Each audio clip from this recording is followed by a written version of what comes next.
Hey everybody, welcome back to the studio. So today we actually had some audio problems. I forgot to turn my microphone on, so there's no audio to go with this. So we're not going to have the shop sounds and things like that. But I thought I'd hang out with you and talk a little bit, probably just monologue and talk a little bit through the piece like I normally do. So for this piece, we're going to be doing another cane pull first, so we can kind of show you how we pull those canes, and then we'll do a roll up and make a small little base. So what I'm doing right now is we're actually going to make something called veiled cane. I haven't done this before on the channel, and it's something that's kind of new to me. It has a lot of different elements and components that I'm still just kind of working on and trying to improve on. But essentially what we're doing right now is we're going to go ahead and do a little bit of a color overlay. So the color that's on top of my bubble right there is like a opaque green, or it's transparent green. I can't remember which one. But basically, we're going to put it on top of the bubble, and I'm going to spread that color across. And what we're making right now is a small little cup. So this cup's going to be probably about 4 inches wide and about 6 inches tall. And I'm going to add a little bit of clear glass on top of that glass right now. We're going to blow this thing up a little bit, make that small cup, and this is what's called a stuff cup. We made one of these on the channel just a little while ago. I think it's actually the previous video that's right before this one. But essentially what we do with this is we make a cup that's very colorful. You can put patterns on it if you want. Today, like I said, this one's just going to be green. So we're making this green cup, and then I'm going to take some solid glass and I'm going to stuff into it. In the video that we did before, we made a piece out of it. So I made a really kind of like a really cool design with a bunch of different lines of cane and things like that. I stuffed it with a bubble, and then we made a vessel out of it. This is a little bit different, where we're making components out of the stuff cup. So essentially, when I stuff it, we're then going to pull cane with that instead of using the bar color that we traditionally have done on the channel. So we're going to get these big bands of color instead of a big long line of color. So they called this veiled cane, like I said, and it just gives it kind of a different look. So we've blown our cup up quite a bit, and now we need to get ready for our punty transfer. So my brother has a rod in his hand with a little piece of glass on the tip. We're going to use that as like a little piece of glue and attach it to the bottom of our cup. Then I'll be able to disconnect it from this pipe, and we'll have it transferred and flipped over on the other pipe. What this does is it exposes the bubble that we blew into it in the beginning. So there's a hole at the top of it. So I can now use my tools to go inside of there and open it up to the final kind of diameter that we want it to be at.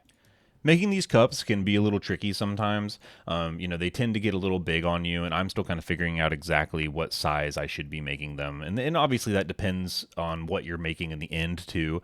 So whenever you're pulling this veiled cane, you want to keep it as compressed as possible so that you get a really good color, because it gets stretched so much. It's always difficult to gauge how much bar color, that little piece of bar that we picked up, that I'll need to be able to get the correct colors in the end. No matter what you're doing, even if you're just making a piece and stuff like that, it's always a little bit difficult to gauge. So we finished making our cup, and now we're going to knock it off of the pipe. We'll put it in my brother's Kevlar gloves, and he's going to safely transport it to our pickup oven, which we've preheated to about 1,000 degrees. So now we're going to prepare to stuff that with our clear glass. So I'm going to gather about 3 times, get a decent amount of glass, and then we're going to have a small amount of time to shape it up, and we'll be able to stuff it into the cup. So for anyone who's new to the channel or doesn't already know, that furnace that I've been dipping my pipe into houses all of our clear glass, exclusively the clear glass. It stays on 24/7 at about 2,000 degrees, and it houses about 700 pounds of glass whenever it's full. This furnace was built in 2020, so it's been on for like the last 5 years. So I have all the glass that I need. I'm going to take a few moments to kind of shape it up and make sure it's got the right kind of distributions, it's in the right shape. And then here in a moment, I'm going to take a pretty big heat on it, and we'll get ready to stuff the cup. I'm still new at stuffing these cups. I've only tried it once with a bubble, and I've only done this move maybe once or twice before, but it's always hard to gauge how much clear glass you need to be able to fit into the cup that you've made. So I filled this one up pretty well. It had probably about a 1/2 inch at the top. You can kind of see that discoloration right there at the top, but that's fine. For what we're doing today, it's not a problem.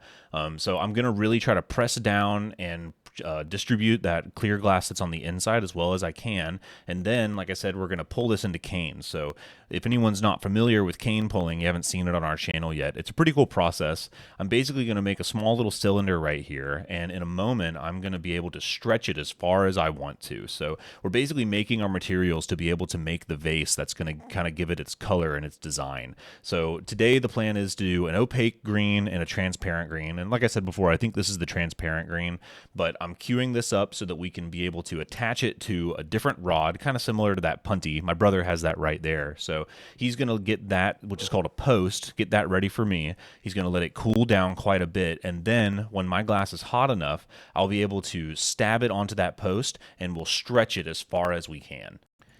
Pulling cane is a very kind of simple idea. We're taking the glass and we're trying to stretch it as far as we can. Well, maybe not as far as we can, but it's always difficult to kind of size up the diameter of the cane that you need in the end. Sometimes you want skinny canes, sometimes you want thicker ones. So you stretch it a lot in the beginning, kind of set the diameter, and then you can pull on the hot parts, which are on either side of the cane pole, while the middle is kind of freezing up, and you can pick your diameter. So all of this happens in a moment. It's kind of difficult to do in the beginning. It takes a lot of practice to be able to figure out exactly what you want to do and be really precise about it. But I really enjoy pulling cane. It's one of my favorite kind of ways to make patterns and things like that.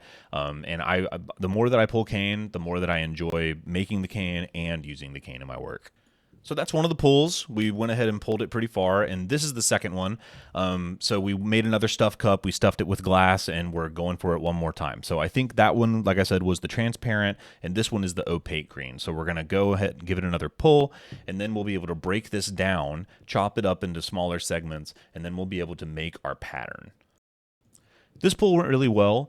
I was trying to match it up to the diameter of the other one, and it went pretty well. I remember it came out a little bit thicker than I wanted it to be, but you can see the two different kinds of shades of green right there, which is exactly what I was going for. And now we're going to break this down into small segments. I think this is about 6 inches of cane. So we're going to chop up the transparent. We'll go ahead and move on to the opaque and chop that one up too. And then in a moment, we'll be able to lay them out on this ceramic plate called a pastorelli plate. That's about, I don't know, maybe close to about 800 degrees, something like that. We've preheated this little ceramic plate right here, and I can lay these things out. We can let them preheat a little bit. And the plan here in a moment is that we're going to go ahead and start to heat them up in our glory hole, which is about a 2,000 degree oven that we use to heat the glass up. And we're going to fuse them all together. The basic plan is to make a small collar, like I'm making right now, which is basically a ring of glass on the tip of my blowpipe.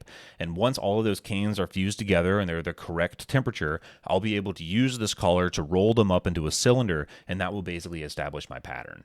So my brother's taking good care of these canes. He's going to flip the plate around back and forth. That's because in the reheating chamber, the burner is on one side and it overheats one side. So we have to flip the canes over and over every time we take a heat on them. But he's going to make sure that they're nice and fused, they're the correct temperature, and I can kind of communicate with him to make sure that it's the right temperature whenever I go for the roll up. So I also have to make sure this is the right size. We have a small pie divider that we use to make sure that this is the right circumference depending on the length of the canes. So I make sure that my glass is just the right size, and then here in a moment, after we've fused them all together, I'm going to go over there with my pipe, we'll tap it onto the right side, and do the roll up. One of the things that I think is really interesting about glass blowing is that, there's no going back. It's really difficult whenever you make mistakes to recover from them. So, it's all about planning. It's all about how you kind of approach the process. It's all about your preparation.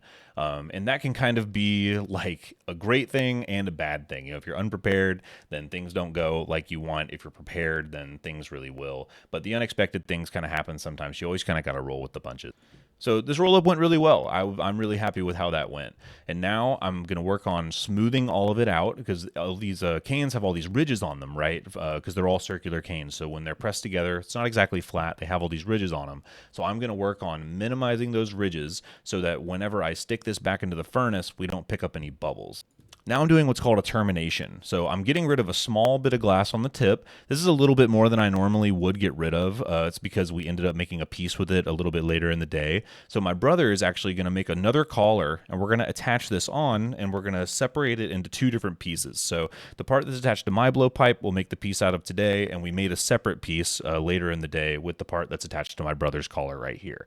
So it's a good way of cutting off the vessel because now we've established a bubble on my side, and we can use the rest of those canes to be able to make the piece that we made later. Glass blowing is all about efficiency as well. We basically will get the glass as hot as we can or as hot as needed in the reheating chamber, the glory hole. And then when you come out, the glass is constantly cooling down. So you only have a small amount of time to be able to manipulate it before it cools down and you need to get more energy. So it's basically energy management, temperature, timing, pressure. It's all about your precision and your efficiency, which another thing that I think is really cool about glass blowing. So we smoothed this thing out pretty well, and now here in a moment we're going to go ahead and go for that gather. Gathering is the term that we use anytime that we get glass out of the furnace, so I'm going to add another layer of glass on top of here, and from here on out we're basically just glass blowing. We're going to turn this into the vase, the final form. So while we're starting to blow this thing up, I also just want to say, I have a lot of big plans for next year. I really want to start to build my own studio. That's something that's been on my list for a long time. So I think that's going to be a big part of the channel too. I think we're really going to gear up to start to try to build my own studio and really see how much content we can push out, try to do more and more and more. Love glass blowing on the channel, but I always feel like I want to put out more videos, do more content and things like that. And, making art, planning artwork and doing things like that, trying to become a better artist, plus all of my personal life as well, is all difficult to manage. So I'm really excited about trying to build a studio next year. It's in my plans. It's been in my plans for a few years, so we'll see if it actually happens. But that's something that I'm really looking forward to next year.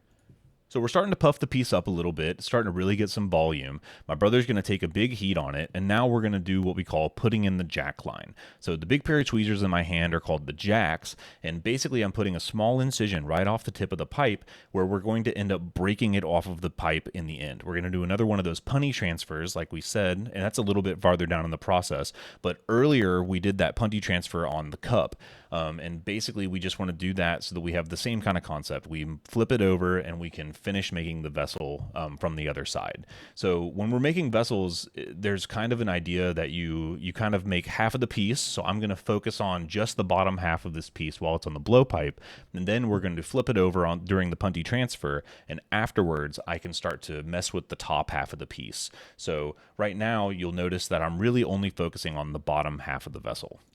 As the piece gets thinner and thinner, you can start to really see those lines on there. I probably should have used more color in those cups, both of the cups that we stretched. But like I mentioned before, that's something that's kind of a little bit difficult to gauge. So you can really see those colors now, and when the piece is cooled down, you can really see them in the end. So we go through this process a few times. I'm going to use my newspaper tool as we start to inflate it. This is about 12 sheets of newspaper stacked up and soaked in water, and it really helps to cool down the vase in certain areas where I don't really want it to expand. So basically my brother will blow through the pipe and I will use the newspaper tool to stop it from inflating in the areas that I don't want it to move. And now you can see I have a small hose attached, so I'm blowing into the pipe through that hose while I use the newspaper tool, and my brother is pushing in the bottom so we can start to establish the bottom of the vase. So now I'm using the metal tool, the jacks. We're really trying to make a nice flat plane there. And now that we have our bottom established, my brother's going to prep for that punty transfer. So he's got a rod, another little piece of glass on the bottom. He's going to shape that up while it's nice and hot, and then we'll come over and we'll try to stab it directly onto the bottom of the piece, as kind of in the middle as we can. Vessel making is all about symmetry, so if I mess this move up, there's really no going back. So we try to put it directly in the middle. I add a few drops of water. I can give the pipe a little tap, and it should pop right off if everything is right. And there we go. Everything went great. That punty transfer can go wrong in a lot of different ways. If my glass is too thick, if it's too thin, if I wait too long, if the punty is too cold. It's all about teamwork and communication. I really can't stress that enough. When you're in the studio, you always have to talk to your assistant as much as you can. Try to be polite. Things get heated sometimes, but you always got to try to communicate as much as you can. So now we're going to kind of move this vessel into its final form. I'm going to use my jacks and we're going to puff it up with this big Soffietta. So this tool is really good as inflating the piece from the inside. So I'm blowing as hard as I can and it really rounds out all those edges. And now I'll go ahead and hit this with my newspaper tool one time to cool down that little plane that we've made. And then I'm going to move to my jacks and open it up to its final form. My brother also has the paddle on the lip almost the whole time so that we can ensure that the lip of it is nice and flat. Things like this can kind of like move in a weird way, so it's always good to have a little paddle there or something to kind of keep the straight things straight. And this is basically our final shape, kind of like a basket vase. I really enjoy making these. I know we had kind of a shorter video today, but all in all, this took us about 2.5 hours to make after making the cups, pulling the cane and everything. So the last thing to do is to disconnect it from the pipe. So we'll add some water onto the disconnection point, tap the pipe a few times, get rid of any sharp spots with our little torch, and then my brother can transport it into our annealer with those Kevlar gloves so that it can cool down overnight. We'll be able to come back in the morning and see what we've got. All right, and here's our final product. I'm pretty happy with how this came out. I think I obviously could have added more saturation to those cups before we pulled them, but that's something, like I said, we're still kind of figuring out. So this was a bunch of fun to throw together. I really hope you guys enjoyed it. And this piece is available for purchase. You can find a link to it down in the description box below, either at our website or at our Etsy page. And thanks for hanging out with us today, guys. I'm really sorry. I messed up big time, forgot to turn the mics on. It was a big goof on my part. I had a lot of stuff going on lately. I don't know if I mentioned, but I'm getting married in about a week. But you guys be safe out there. We'll catch you in the next one.